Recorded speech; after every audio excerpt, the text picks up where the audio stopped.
Hey guys, it's Sean. In this video demonstration, I'm going to be walking you guys how to create a simple composite photo within Photoshop based off of what I have here. This tutorial is going to cover things like layer management, creating some basic masks, doing a little bit of clone stamping, and just basic skills needed for compositing, which also includes some of the coloring techniques that we've learned in previous demonstrations. So let's just get into it. What I'm going to do is I'm going to create a new file. So I'm going to go up to File, New, and I'm going to use the dimensions from the example which I had, which are 1080 by 1340.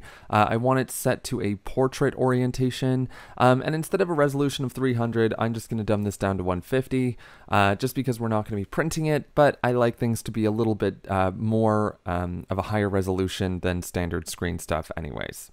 Everything else we're good to leave, so we can just go ahead and hit Create. Cool. And just so you guys know, this is the dimension for a portrait post on Instagram. I often have this set as a preset for myself just because that's a very common file size given what it is that we do frequently. So with that being said, I'm going to drag our base photo, this one by Dale Nib, from Unsplash into our composite here, and I'm just going to scale it proportionally up using the Alt Option key and dragging the top right handle there. And what I want to do is I want to make sure that my railroad tracks at the bottom of the photo are centered properly. Okay, so it looks about center in the middle of the picture, maybe just needs to come a little bit to the left or to the right, but that's about what we're looking for. Now the next thing that I'd like to do is drag in my portal. So we can just click on that one, drag it in, and we're going to have to do a little bit of scaling here as well. So there we go. Now you'll kind of notice, our portal here is on a black background and it's blocking out a lot of the actual background color that we want. So we have to sort of think, how do we want to get rid of this? And there's a really easy way to get rid of it, and there's sort of a more challenging, time-consuming way to get rid of it. The challenging, time-consuming way would be to go up to Select, hit Color Range, and this menu option here allows you to select a color range within your photograph just by clicking on it. Everything that is in white is going to be selected. Everything that is black will not be selected. What I did was I clicked on this plus eyedropper icon and I selected the almost white section of this ring. And what you can see is based on our fuzziness, it is going to select pretty much the entire sort of portal that we have going. We can hit OK. And then what we can do is we can create a mask from this. And so now we have our portal and it looks relatively okay. Then you could come down and use a blending mode. That's what these guys are called here. They're blending modes. Usually everything is set to normal, and that's when the pixels are 100% opaque and you can't really see through them. This is a really common mistake that people make when they first start compositing in Photoshop, is they leave everything on normal and it ends up with this really cheesy, sort of not quite so realistic approach to things. So we can go ahead and change this to screen, and now you can sort of see through the sparks. Like you can see the street in behind it in certain areas, and that's what's making things even more believable. Now that was the very long, complicated way, but it's important for you guys to see the options that we can get through in order to achieve certain results. So what I'm going to do is I'm going to right click and I'm going to delete this layer mask. Okay, we don't actually need it anymore. And if we're still set on normal, we're sort of back at square one, and our portal has a completely solid black background. But what we can do is we can change the blend mode from normal to screen, and it eliminates all of the black instantaneously. Screen as a blend mode, that's its primary job. It's screening out the black or the dark information within a photograph, and it's leaving you only with the colors and the highlights. So that's a pretty useful way to get rid of any shadows, or if you're trying to deal with something that uses a light source. That's a pretty common way to go about things. So it's always useful to sort of familiarize yourself with the blending modes, because they can definitely save your life in a pinch and save you just tons of time and energy. So what I'm doing now is I'm just resizing this I want it to be fairly large since it's going to be the focal point of our composite here. So, you know, feel free, make it large, but not overly crazily large. Maybe something like here. And I want it centered in the frame. And the nice thing about this is it already comes this option that I found online comes pre-built in with the floor. The other options that I looked at weren't as good, and we were going to have to build all of this ourselves and do a lot of refining to make this look believable, but this option sort of compassed everything in one. It even comes with its own reflection, which is awesome. Now we're going to look at what goes in the middle of this portal. Where are we actually going to be traveling to? And for that, I'd like to use this photo by Renato from Unsplash. And I'm just going to click and drag it over my Photoshop icon, and it'll open it up in a new comp, or in a new file, I should say. And what I want to do is I want to get rid of these two girls that are tanning on the beach, and we can do that a couple different ways. The first way is if we hit S on our keyboard, it brings up the clone stamp tool. It's right over here on your left. And the clone stamp tool is really cool because it allows you to press Alt Option, select a part of the photograph, and then paint it over top of other parts of the photograph, right? And so you can get rid of the girls that way. That's totally fine. One thing that I just realized though is that we want to remember to always edit things in a non-destructive fashion. So what I did, I'm just going to undo any clone stamping I did. I'm going to click on this lock icon from the background and turn it into a layer. And then I'm going to press Command J to duplicate that layer so that every change we make is going to be on this duplicate instead of the original. And we can then go into our clone stamping. So make sure your clone stamp is set to maybe something around 50. You kind of want to have a soft brush. So to change the softness, you can just click up here and switch your hardness from 100 down to 0. And what we can do now is we can press Alt Option on some part of the sand, and we can start getting rid of our sunbathers. You might have to drag from different sections of the sand so that you're not repeating a pattern. That's sort of the trick when it comes to clone stamping, is you don't want to 100% clone stamp a pattern. Your eyes are very sophisticated and they'll be able to sniff out the pattern that you stamp. So you really need it to sort of feel organic and not predictable, I guess. So our girls are gone. They are no longer bathing on the sand, but there was an even easier way that we could have done this. What we could do is press M on your keyboard to select the marquee tool. I'm going to get the elliptical marquee tool, and I'm just going to click and drag out an oval shape around them. I'm going to hit right click, and I'm going to go down to fill. And when we open up our fill box, you can have foreground color, which in my case right now is peach, background color, which is white, or content aware. Content aware is a great tool because what it's going to do is it's going to scan the image around your selection, and it is going to mathematically interpolate what should be there, and it will eliminate what you don't want, but in a way that still leaves the integrity of the photo intact. And they're gone. You might just have to quickly clean up the edge of the water here because it doesn't quite look right. Content aware does a fairly good job for most things, but for some things it does require just a little bit of human interaction. Okay, cool. So our girls are gone. What we can do now is we can right click on our layer. Hopefully you guys created a separate layer, or you're just continuing off of your clone stamped one. I kind of forgot and completely altered this image, but it's okay because I know what I'm doing and we're not going to make a huge mistake here. So what I'm going to do is I'm going to right click and I'm going to change the layer to a smart object. I want to hit convert to smart object, and when something's a smart object, it has this little icon in the bottom right of its preview tile, and this is, you know, going to allow us to make changes to it later on without affecting the base of the image. So we're going to be able to work in a non-destructive capacity. if you guys dragged in your layer and you're getting this profile mismatch, this is talking about the color working space. So what it wants to do is, do you want to convert colors to a destination document with a color profile that does not match the current RGB workspace? I'm going to hit OK so that we can place our photo. And now it's time to resize it. So I'm going to zoom out using Command minus, and then I'm going to hit Command T for transform, and I'm going to proportionally scale this down by holding Alt Option on the keyboard. And now we can sort of zoom back in and get a better look at what's going on. So we need to be able to get our sort of beachy landscape inside of the portal, right? And you can do that quickly just by dragging it underneath the portal.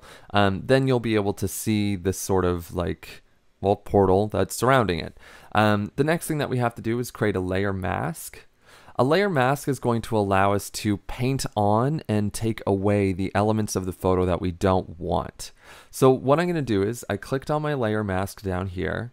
It applied a layer mask. And when we're dealing with masks, everything that is white means that it's currently visible, and anything that's black means that it'll be taken away. So if you have your black and white on your color palettes over here, black should be your foreground, white should be your background. What you can do is hit X on the keyboard and it will switch those two values, meaning that black is now your background color. And we can press Command Delete on your keyboard and it will fully paint in the mask with black. This is just a nice shortcut to eliminate all of the imagery that we don't need. What I want to do is I want to increase my brush opacity by pressing B on the keyboard or going over to your brush tool. Increase this opacity to 100% and then increase the hardness to 100%. And I'm going to use my left square bracket key to shrink the size of my brush. If not, you can just use the slider right over here to shrink the size of your brush as well. And I want a brush that's not quite the same size as the interior of the portal. And I'm just going to start painting in our sort of portal landscape. I don't want to completely go over the edge of the portal. I want to come as close to that interior white sort of highlight as possible, just so that the edges sort of disappear into the highlight and that we're not actually going outside of the sparks themselves. Careful masking really is something that allows composites to look as believable as possible. You want things to appear relatively seamless here. So just by doing some very careful brush work, we've pretty much created a seamless mask inside of our portal, and things are looking pretty good. So the next thing that we're going to have to do based on our composite example is bring in our hero into the middle of this composite. So we're going to take this photo by Amon from Unsplash and we're going to click and drag it down over our Photoshop icon. And now we have Amon. My computer really doesn't like to play along when I'm screen recording to be able to crop people out of photos. So I'm going to try and do my best here, but there's a chance that I might have to leave you guys for a second and just fast forward to be able to crop this guy out. I'm using the pen tool technique, which we covered earlier, and I'm just going to loosely go around this guy and use our refine edge tool once I've completed that. The nice thing about this is you don't have to be super specific. You can just sort of place anchor points as long as you're sort of close to the clothes. If you go outside, it's not the end of the world. I personally just find this easier and more accurate than using a lasso tool or a quick selection tool, but that's just me.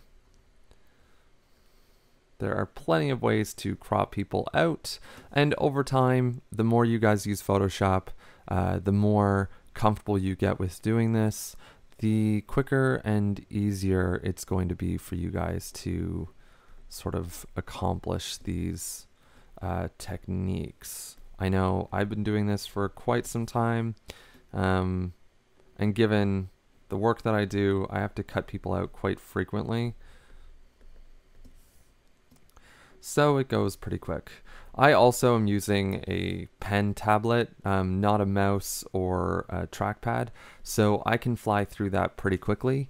If you guys were sort of taking a little bit more time because you are using a trackpad, that's totally cool too. So I have him fully selected now. When I finished with my pen tool, I just hit right click and hit make selection. I'm going to switch over to my lasso tool here, L on your keyboard, and hit select and mask. And when we hit select and mask, I'm going to be using the refine edge tool, and I have it set to overlay so that I can see everything that I want to chip away is going to be pink, and everything that I want to keep is going to be that nice regular photo sort of colors. And I'm just going to brush loosely over the edge of the exterior of his hair and so on, like up and down my selection that I have, until I get what it is that I'm looking for. And this is where my computer decides to start lagging behind. So I'm going to just pause and catch you guys after I've sort of refined my selection here. All right, everyone, welcome back. I have my hero here. He's fully selected out. So I'm going to go ahead and hit OK, and it's going to apply my selection. So what I'm going to do next is I'm going to hit right click and hit layer via copy so that I don't damage the original file underneath it. I just create a copy of my hero, and we'll be able to work with that. One thing that I know I missed in my pen tool selection is this area in between his hand. What I want to do is I want to get rid of that. So I'm going to just turn off the background layer. So I'm just dealing with my selection. I'm going to press E on the keyboard to bring up my eraser tool. And I'm going to just quickly get rid of this interior selection. I don't need to worry about making a mask here because it's such a small adjustment and I'm not really going to make a mistake here by doing this. And also I do have the original underneath. So worst case scenario, I can use that as a reference. Okay. So we have our hero, life is good, he's fully cut out. We can right click and convert to smart object again so that we're not going to damage him when we bring him in. The other really cool thing about making smart objects is they retain their resolution. So when we bring in our hero into our composite, we're going to hit OK to deal with the color match issue. You'll see how he's a very big, he's very tall, right? He's actually, it's because of his resolution that he's coming in at the size he is. And normally, if you didn't make something a smart object and you bring them in and you start scaling them down using Command T for transform, if you started scaling people down like this and you decided, you know what, he looks a little bit too short for me, I actually want to scale him back up even more. After you scale someone down as a regular rasterized layer, you'll lose information when you go to scale them back up. So making sure that people stay as smart objects or layers are smart objects when you can is a really great way to just preserve detail within your workflow. Since we're starting to get a few more layers going on in here, I'm going to take a moment and start layering stuff. So I'm going to call my hero, my guy here, I'm going to call him hero.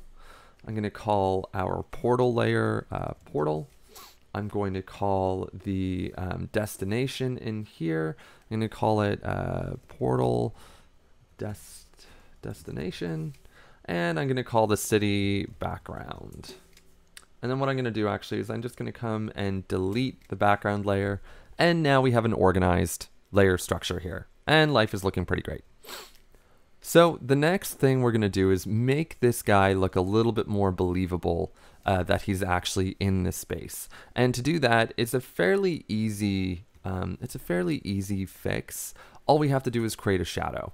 Luckily, the lighting on his face and around his body already sort of matches the lighting that this portal is throwing off. So we don't have to do a whole lot of lighting conditions for it. But what I'm going to do is I'm going to hold Command and click on the thumbnail of the hero layer. That will automatically select everything that's on that current layer, which in this case is our hero here. And I'm going to create a new layer. I'm going to press D on my keyboard so that I have black and white as my color palette options here. And I want to make sure black is in the background. So I'm going to press X to send it back. And I'm going to hit Command Delete to fill in our selection with black. Okay, that's just a really quick, easy way to paint in a selection with solid black.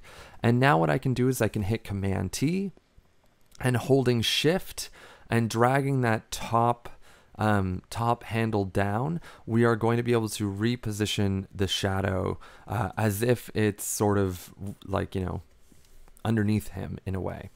What I want to do is, while we have this selected, I'm going to right click and hit perspective. The perspective of this shadow doesn't match what's currently happening in the photograph.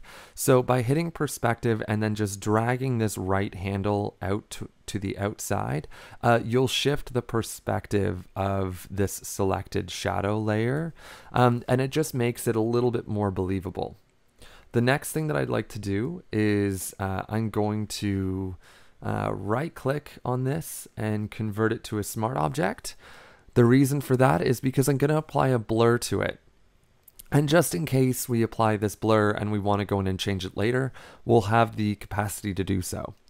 So I think I want my blur to be about 6. Yeah, 6 looks about okay. And you'll see it just softens the edges of this shadow ever so slightly, which is lovely. And what I'm going to do now is I'm going to change the screen mode from normal over to soft light. And what soft light does is it takes dark shadowy colors and just makes them slightly semi-transparent. It allows any highlights that are underneath it to come to the... Sorry, my voice was cracking. It allows any highlights that are underneath it to also show through. So it creates a more believable sort of effect when creating composites. Now, the one mistake that we are sort of dealing with right now is the layer structure. Our shadow needs to be on a layer below our hero. I'm just going to rename this layer to shadow, and I'm going to drag it down below the hero layer. That way it's not sort of competing with his feet. And there's one tiny little detail that we can do to really sell this home. I'm going to create a new layer, and I'm going to zoom in by hitting Command plus. And I'm going to have my brush tool selected, or B on your keyboard. I'm going to make it a very soft brush and a very small brush. And I don't want it to be 100% opacity. Maybe something around 50 will do.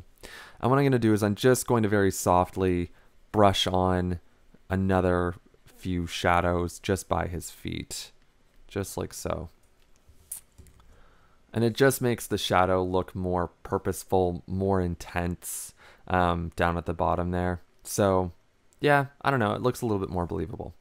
Okay, we're almost done. Our hero is in place. He's looking at the destination he wants to escape the city from. His shadow makes him look a little bit more believable. And we just kind of want to add some more details here. So what I'm going to do is go into my composite folder, my composite photo demo folder. And I'm going to grab this file that says Sparks. I'm going to click and drag it in. And this is kind of where we can have a little bit of fun. I understand that these are actually snowflakes. They're not sparks. If we just hit Command 1 to zoom in, or Command plus, you can see they're snowflakes. I'm not fooling anybody, nor am I trying to. But what we can do is hit Command T. And because this is going to be texture, I don't need to make sure this gets scaled proportionally. We can have some fun and sort of just stretch it out so that it's the full height and width of our file. What I'm going to do is I'm going to change the blend mode from normal to screen. And now we're left with these sort of bluish, you know, what looks like sparks sort of flying. And we're going to apply a couple quick effects. So I'm going to go up to Filter, into Blur, and I'm going to apply a Gaussian Blur here. Gaussian Blur helps to just soften everything, and it gets rid of the detail in those sort of snowflakes. And I'm going to lower the blur from 6 down to 2 seems fine. Or, sorry, from 6 down to 3. So yeah, 3 seems okay.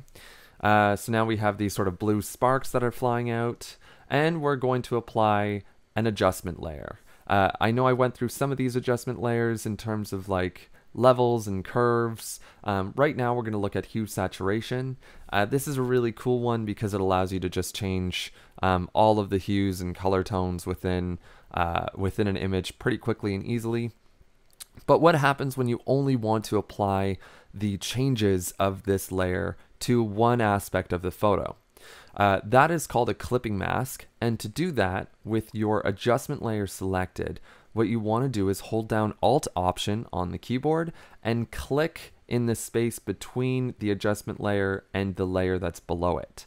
This will apply all of the changes to only this layer. And you'll know this is happening because it creates this arrow icon down. So now that we've applied a clipping mask to our sparks, we can go ahead and change the hue and saturation of these blue sparks here. So I'm going to hit Colorize. Colorize basically means that any color hue you choose from this slider is going to change the color to that hue of these elements. You can also change the saturation of these elements, so we can make them more saturated, more orange or more red, depending on what flavor you want to go with. And then lightness refers to how white or how black they are. Keeping in mind that when we're working with a layer that has a blending mode, right? Sparks are on a screen blend mode. The more white that is present, the less transparent this is going to look. That's why when we were on hue saturation and we increase the lightness a lot, you get this orange haziness. It's because you're no longer dealing with a layer that is totally black like it originally is. So just be careful of that. Personally, I think that 74 is a little bit too strong for this. I'm going to bring this down to like 58, but I'm okay with the hue of the sparks. And so just like that, we created these sort of sparks that are flying off, filling the air, and just adding a little bit more depth to this composite.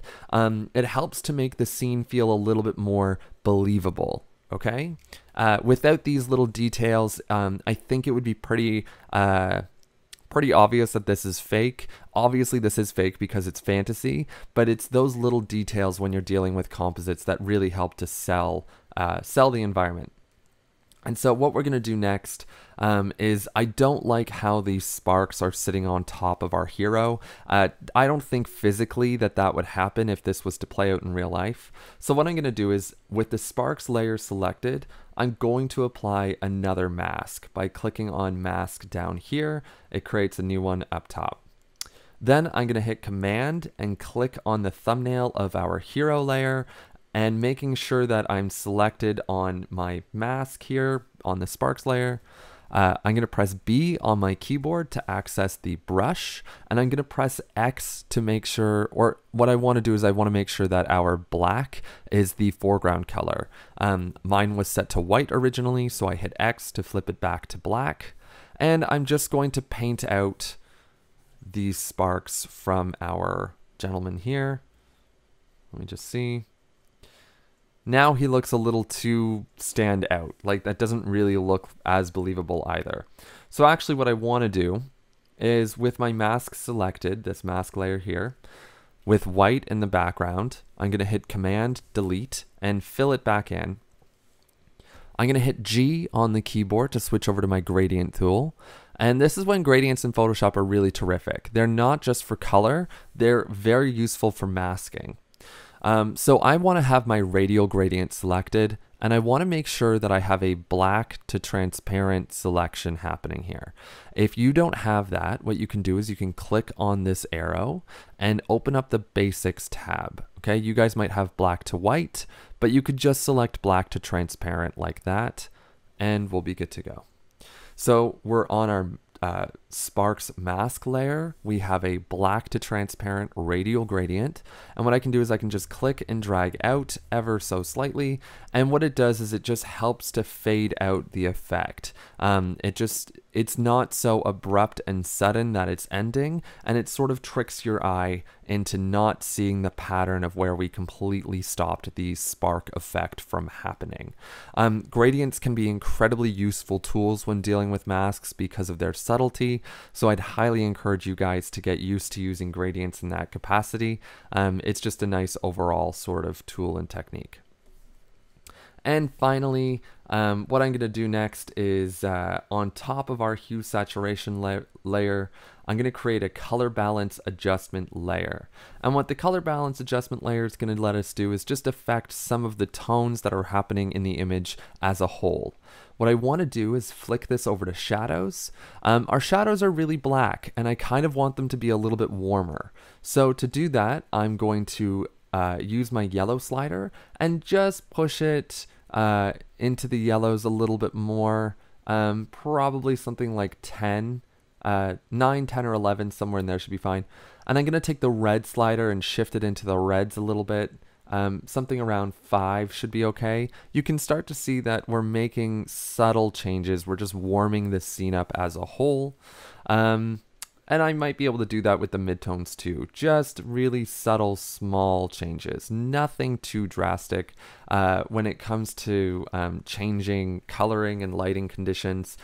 Anything too drastic and you'll definitely know that there is some insane filtering going on and it doesn't allow things to be as believable as they were. And with that, I think we're good.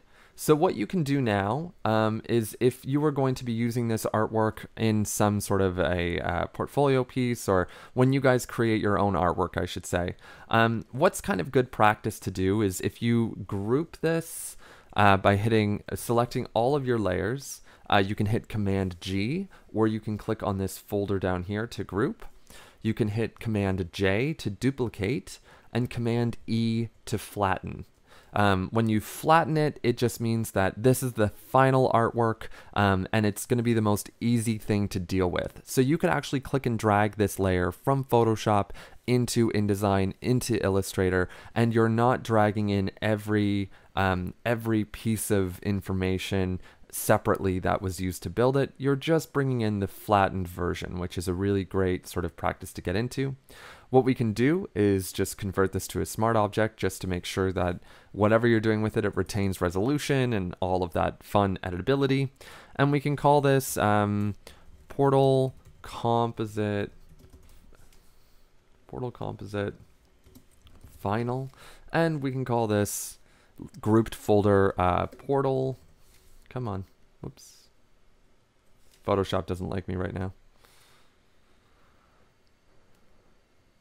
All right, so we can call this Portal Build. Okay, cool. And now the next time you guys might open up this file, you'll have a fairly well organized sort of approach to how everything was built here. Hopefully it should be fairly easy to understand what's going on. And yeah. That, ladies and gentlemen, is a solid approach to non-destructive editing and creating a cool fantasy composite in Photoshop. I'm going to catch you guys in the next video. See ya.